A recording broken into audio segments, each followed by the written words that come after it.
very busy time of year for them, the harvest. Well, we sent Sean Bergen to find out how they turn grapes into wine in this week's On the Job.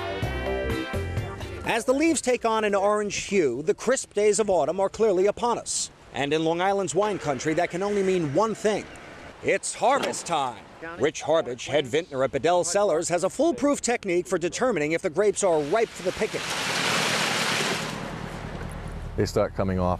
He started me where every great wine begins, by hand-picking grapes. I'm dispensing with the rotten or sour grapes as I fill what's called a lug.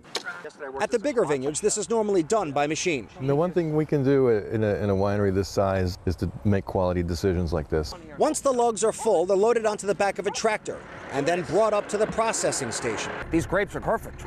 Perfecto. We'll be lucky if they have any grapes left by the time I get there. When we arrive, the lugs are loaded onto pallets.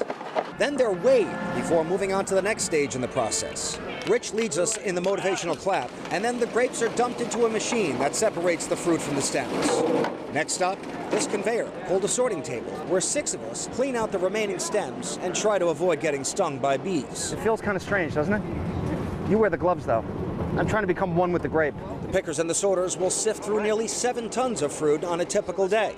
Fermentation is the process of turning grape juice into wine. As the bin fills, we spread the wealth. And finally, forklift our precious cargo over to the stainless steel fermentation tanks. It'll ferment in about 7 to 10 days, and it might stay in this tank for as much as 3 weeks, possibly 4 weeks. During the 4-week fermentation process, the juice will be drained off the bottom of the tank and then poured back over the top twice a day. Then it's aged in oak barrels for at least 14 months before their award-winning Mousset is ready for public consumption. Can I try a little? Of course. Sean Bergen, On the Job. The pour is the easier part of the job. I'm just happy I didn't see him stomping on those grapes. You know, they really don't do that anymore, although they do that just for fun sometimes. I went grape picking a couple of years ago. Let me tell you something, it is hard work. And I'll bet it stains, too. It sure does. We'll be right back.